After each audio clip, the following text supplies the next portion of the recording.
Hello students, कैसे हैं आप सभी। आज हम पढ़ने वाले हैं प्राथमिक शिक्षा का सार्वभौमिकरण यानी कि यूनिवर्सलाइजेशन ऑफ एलिमेंट्री एजुकेशन। चलो तो बिना देरी के शुरू करते हैं। सबसे पहले भारत में प्राथमिक शिक्षा का स्वरूप यानी कि प्राइमरी एजुकेशन इंडिया में कैसी फॉर्मेशन में है। चलो शुरू करते हैं। प्राथमिक शब्द का सामान्य अर्थ जो है, सबसे पहले प्राथमिक शब्द का ही अर्थ देखते हैं। तो प्राथमिक का शब्द का अर्थ है प्रारंभिक या फिर मुख्य या शुरुआती भी कह सकते हैं। इस प्रकार प्राथमिक और साथ ही शिक्षा एक साथ जोड़ें तो ये बनता है प्राथमिक शिक्षा, जिसका अर्थ हुआ प्रारंभिक सिर्फ शिक्षा या शुरुआती शिक्षा, जो कि मुख्य शिक्षा भी जैसे कि आप देख रहे हैं इसको हम कह सकते हैं। यह प्रारंभिक शिक्षा इसलिए क्योंकि यहाँ जो बच्चे हैं वो शुरुआती तौर पर सबसे पहले इसे सीखते हैं, और दूसरी ओर मुख्य शिक्षा हम इसे इसलिए कहते हैं क्योंकि आगे की जो शिक्षा हम लेने वाले हैं उसके लिए ये एक पूरी तरह से नींव का काम करती है। अब हम आगे देखते हैं कि सार्वभौमिकरण या लोकव्यापीकरण का क्या अर्थ होता है।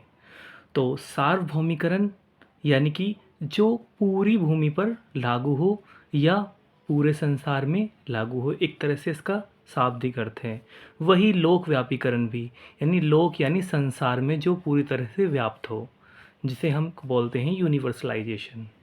तो इसका अर्थ देख लेते हैं। शिक्षा के सार्वभौमिकरण का शाब्दिक अर्थ देखें तो वो है शिक्षा का किसी निश्चित स्तर तक सभी के लिए अनिवार्य एवं निःशुल्क रूप से उपलब्ध होना, यानी कि एकदम मैंडेटरी है और बिना किसी चार्ज के। वह एक लेवल तक अगर शिक्षा इस तरह से दी जा रही है तो वो यूनिवर्सलाइजेशन कहलाता है। शिक्षा के सार्वभौमिकरण की जो संकल्पना है यानी कंसेप्ट जो है ये भारत में प्राचीन काल से ही विकसित हो चुकी थी ये बात, यानी भारत में ये बहुत पहले से है।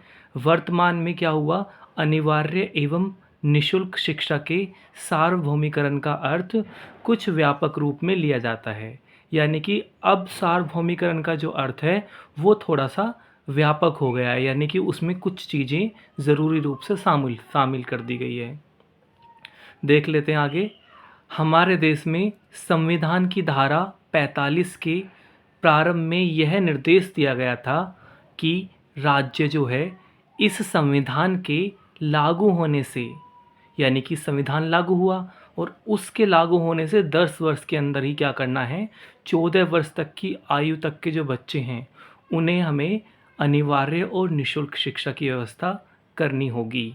ये ऐसा संविधान के लागू होने के 10 साल के अंदर अंदर करना था।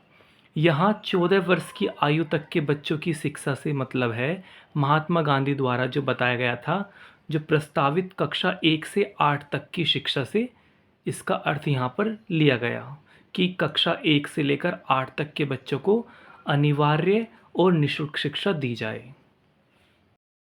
यहाँ हम एक डेफिनेशन ले लेते हैं। ये डेफिनेशन है के.जी. सैयदेन के अनुसार। इन्होंने बताया है प्राथमिक शिक्षा के बारे में कि प्राथमिक शिक्षा का जो संबंध है वो किसी वर्ग या समूह से नहीं है, अपितु इसका संबंध देश की समस्त जनता से है। यह प्रत्येक स्तर पर जीवन का स्पर्श करती है, यानी कि ये नहीं है कि प्राथमिक शिक्षा किसी विशेष क्लास से या ग्रुप से जुड़ी हुई है, बल्कि ये तो पूरे देश की जितनी भी जनता है उसको एक आधार प्रदान करती है, एक स्पर्श करती है, सबसे होकर गुजरती है। आगे हम देख लेते हैं कि भारत में अनिवार्य एवं निःशुल्क प्राथमिक शिक्षा के सार्वभौमिकरण का अर्थ क्या है, यानी भारत में क्या अर्थ लिया जाता है शिक्षा के सार्वभौमिकरण का। पहला पॉइंट है 100% सुविधा। यहाँ पर 6 से 14 वर्ष की आयु वर्ग के जो बच्चे हैं उनके 100% यानी 100% बच्चों को कक्षा 1 से 8 तक की शिक्षा की सुविधाएं सुलभ कराना, ये उद्देश्य है। दूसरी ओर सेकंड पॉइंट है 100% नामांकन, यानी कि जो उनका एनरोलमेंट है। 6 से 14 आयु वर्ग तक के जो बच्चे हैं उनका 100% बच्चों को क्या करना है कक्षा 1 से 8 तक में जो हैं उनका एनरोलमेंट कराना है। थर्ड पॉइंट है 100% धारण। इन 100% बच्चों को विद्यालयों में रोके रखना, इन्हें बीच में विद्यालय छोड़कर ना जाने देना। यानी कि जो बच्चे विद्यालय बीच में छोड़कर चले जाते हैं, अवरोध उत्पन्न होता है जिसके कारण, तो वो ना होने देना है। फिर 100% सफलता। इन 100% बच्चों को जो ऊपर यहाँ पर दिए गए हैं उनको कक्षा 8 तक क्या करना है, पढ़ाना है और उनको कक्षा 8 जो है उत्तीर्ण करानी है। अब देख लेते हैं हम आगे प्राथमिक शिक्षा के सार्वभौमिकरण के उद्देश्य, यानी आखिर क्यों प्राथमिक शिक्षा के सार्वभौमिकरण को इतनी तवज्जो दी जाती है। तो सबसे पहले हम शॉर्ट्स में देख लेंगे इनको। पहला है ज्ञान अर्जन का उद्देश्य, यानी कि ज्ञान अर्जित करना। तो ये तो एक सामान्य सी बात है कि शिक्षा का उद्देश्य ही है ज्ञान अर्जन करना, तो प्राथमिक उद्देश्य जो है शिक्षा का वो ज्ञान अर्जन करना ही होता है। दूसरा है यहाँ पर बौद्धिक एवं मानसिक विकास का उद्देश्य, यानी कि इंटेलेक्चुअल और मेंटल डेवलपमेंट करना। तो ये उद्देश्य है क्योंकि छोटे बच्चों को बौद्धिक विकास और मानसिक विकास शुरुआत से ही लेकर चलना। नेक्स्ट है नैतिक एवं चारित्रिक विकास का उद्देश्य, यानी उनका मोरल डेवलपमेंट करना और उनका जो कैरेक्टर है उसको डेवलप करना। तो ये भी प्राथमिक शिक्षा का ही उद्देश्य है। नेक्स्ट सामाजिक एवं सांस्कृतिक विकास का उद्देश्य है, यानी कि सोशल डेवलपमेंट, ताकि समाज में रहन सहन के तौर तरीके सीख सके बच्चे और उनका सांस्कृतिक विकास हो सके, यानी कल्चरल डेवलपमेंट, कि किस तरह से वो पुरानी चीज़ों को सीखें या फिर अपनी संस्कृति को आगे बढ़ाएं। तो ये हो गया है। फिर है जीविकोपार्जन का उद्देश्य, यानी कि लाइवलीहुड, कि किस तरह से वो एक आजीविका कमा सकें जिससे कि वो आने वाले समय में अपने आप को ढाल सके और उसके अनुसार जीवन यापन कर सकें। फिर नेक्स्ट 7th है साक्षरता प्रसार का उद्देश्य, यानी कि लिटरेसी को फैलाना है ताकि क्या हो सके, लिटरेसी रेट भी बढ़ सके और कोई भी शिक्षा से वंचित ना रह जाए। प्राथमिक शिक्षा के सार्वभौमिकरण की समस्या के कारण जो कि यहाँ पर नीचे दिए गए हैं, इसमें है कि जब भी प्राथमिक शिक्षा के सार्वभौमिकरण की बात है तो कौन सी समस्या या कारण है जो कि हमें इसमें रोकते हैं। पहला है पर्याप्त संसाधनों की कमी, यानी कि हमारे पास जो रिसोर्सेज हैं वो पर्याप्त मात्रा में नहीं हैं, जो कि सबसे मेन और पहला कारण है। क्योंकि जब क्या होता है, जब रिसोर्सेज ही हमारे पास नहीं होंगे तो हम शिक्षा के लिए बच्चों को कैसे आकर्षित कर सकेंगे, जो कि आपने प्राइमरी स्कूल्स में अक्सर देखा भी है। सेकंड है भ्रष्टाचार का साम्राज्य। ये तो सब वाकिफ़ ही है कि भ्रष्टाचार ही कारण है जो कि शिक्षा में सबसे बड़ा बाधक बना हुआ है। जो भी बच्चों के लिए प्राथमिक स्कूल में या फिर अदर लेवल पर भी जो है कोई सुविधाएं आती हैं तो उसमें क्या होता है, वो ज़मीनी स्तर तक तो पहुंच ही नहीं पाती, बीच में ही उनको रफ़ा दफ़ा कर दिया जाता है। नेक्स्ट है जन सहयोग की कमी, यानी कि जो लोग हैं उनका भी कोई सहयोग इसमें नहीं है, कोई भी इस तरफ ध्यान ही नहीं देना चाहता, सब केवल अपने ही धुन में लगे हुए हैं। कोई भी समाज सेवी संस्था या फिर अन्य कोई संस्था इस ओर ध्यान नहीं देती, जिसके कारण ये भ्रष्टाचार वाला कारण भी जन्म लेता है। नेक्स्ट है भौगोलिक परिस्थितियाँ। ये भी एक कारण है कि भारत की जो जियोग्राफिकल स्टेटस है वो भी इस तरह से है कि कहीं तक सुविधाएं पहुंचाना दूर दराज के इलाकों में, जो जंगल के किनारे हैं या पर्वतों पर हैं, कस्बे हैं, वहाँ तक इस सुविधाएं को पहुंचाना बहुत मुश्किल हो जाता है। तो ये भी एक कारण है कि प्राथमिक शिक्षा नहीं सही से हो पाती है। नेक्स्ट है बढ़ती हुई जनसंख्या। ये सबसे समूल कारण है जो कि अन्य सभी कारणों को भी जन्म देता है। बढ़ती हुई जनसंख्या क्या होता है कि जब जनसंख्या ही इतनी बढ़ रही है और रिसोर्सेज उस जनसंख्या के अनुपात में नहीं बढ़ पा रहे हैं, तो इसमें कहीं ना कहीं कटौती की जाएगी और वो शिक्षा के क्षेत्र में भी आपको देखने को मिल जाएगी। नेक्स्ट है प्रशासन तंत्र की ढिलाई। एडमिनिस्ट्रेशन जो है सिस्टम, उसमें ढिलाई है, वो अपनी जिम्मेदारी नहीं समझते हैं। केवल उनको क्या होता है कि उनके पास सैलरी मिल रही है, अच्छी बात है, केवल उससे ही उन्हें मतलब होता है। जब भी आपने देखा है कि गवर्नमेंट स्कूल जो हैं उनकी कैसी जर्जर हालत रहती है, कोई भी अपनी जिम्मेदारी नहीं समझ सकता, कोई भी अपने बल पर कोई इनिशिएटिव नहीं लेना चाहता है। नेक्स्ट है अभिभावकों का शिक्षा के प्रति सचेतना होना। नॉर्मली क्या होता है कि जो पेरेंट्स हैं वो शिक्षा को लेकर ध्यान नहीं देते हैं बच्चों की शिक्षा के लिए। कई से पेरेंट्स ऐसे भी होते हैं जो मतलब पूरे समय बाहर ही रहते हैं, तो वो बच्चों पर इतना ध्यान नहीं दे पाते, जिसके कारण से उनकी शिक्षा में कहीं न कहीं बाधा बनती है और बच्चों का शिक्षा का सार्वभौमिकरण नहीं हो पाता है। नेक्स्ट है निर्धनता। ये भी एक बहुत बड़ा कारण है, जो कि निर्धनता।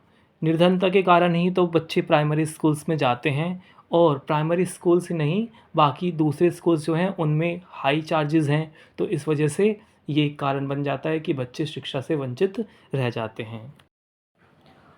अब जो कारण हैं जो बाधक बनते हैं प्राथमिक शिक्षा के सार्वभौमिकरण में, हम कुछ उपाय देख लेते हैं जो कि उनसे बचाव में सहायक हैं। तो पहला हमारा है केंद्रीय एवं राज्य सरकारें जो हैं उन शिक्षा के सामान्य बजट और योजना बजट दोनों में ही वृद्धि करें, और उनका 50% जो भाग है वो प्राथमिक शिक्षा पर खर्च करें। यानी कि जो सेंट्रल गवर्नमेंट है या स्टेट गवर्नमेंट है उन्हें क्या करना है, जो नॉर्मल या फिर प्लानिंग जो बजट है उसका एक बड़ा हिस्सा क्या करे, शिक्षा की ओर खर्च करें, यानी प्राथमिक शिक्षा के क्षेत्र में। दूसरा है अनिवार्य एवं निःशुल्क प्राथमिक शिक्षा संबंधी कानून को कठोरता के साथ लागू किया जाए। यानी कि कानून तो बने हुए हैं सभी चीज़ें के लिए, लेकिन उनकी देखरेख और उन्हें कठोरता से पालन करना, क्योंकि आप जानते हैं कि कानून बनाना ही सिर्फ महत्वपूर्ण नहीं है, बल्कि उसका इम्प्लीमेंटेशन, उसे लागू करना भी उतना ही ज़रूरी है, वरना तो उसका कोई फ़ायदा नहीं रह जाता।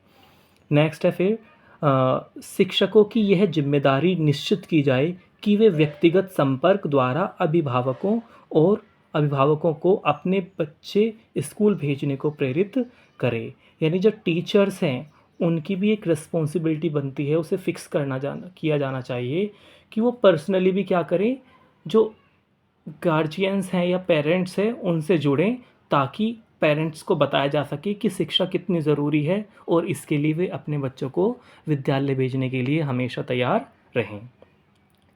नेक्स्ट है दूर दराज के क्षेत्रों में आवासीय आश्रम स्कूल स्थापित किए जाएं तथा सामान्यतः 1 किलोमीटर की दूरी के अंदर प्राथमिक और 2 से 3 किलोमीटर की दूरी के अंदर उच्च प्राथमिक विद्यालय उपलब्ध कराए जाएं। यानी कि दूरी जो है वो एक महत्वपूर्ण कारण बन जाता है, जिसके कारण शिक्षा से वंचित हो जाते हैं बच्चे। तो 1 किलोमीटर की दूरी पर प्राथमिक शिक्षा के लिए प्राथमिक विद्यालय होने चाहिए, और 2 से 3 किलोमीटर की दूरी पर क्या होना चाहिए, उच्च प्राथमिक शिक्षा के लिए विद्यालय उपलब्ध कराए जाने ज़रूरी है। नेक्स्ट है फिर फिफ्थ, परिवार नियोजन सभी पर समान रूप से कानूनन लागू किया जाए। यानी कि जो फैमिली प्लानिंग है वो सभी पर लागू किए जाए, और इसके जो नियम है वो कठोरता से उनका पालन किया जाए, क्योंकि बढ़ती जनसंख्या क्या करेगी, बढ़ती जनसंख्या फिर से ही सार्वभौमिकरण में एक समस्या बन जाएगी। नेक्स्ट है शिक्षा प्रशासन तंत्र को चुस्त किया जाए एवं उनकी जवाबदेही सुनिश्चित की जाए। यानी कि जो सरकारी प्रशासन तंत्र है, जो सिस्टम है, उसको एकदम एक्टिव किया जाए, जिससे कि वो अपनी अकाउंटेबिलिटी यानी कि जवाबदेही को सुनिश्चित कर सके, और एक उनसे फीडबैक भी ली जाए कि उन्होंने इस क्षेत्र में क्या किया है। नेक्स्ट है समय समय पर जागरूकता अभियान। ये कि बहुत ज़रूरी है, क्योंकि एकदम अवेयरनेस जो अभियान है हमारे वो चलाए जाने चाहिए, कैंपेन चलाने चाहिए, ताकि क्या हो, इससे लोग जागरूक रहें और शिक्षा के लिए उन्हें जो आवश्यकता है वो उसको पूरा कर सकें और इस ओर ध्यान दे सकें।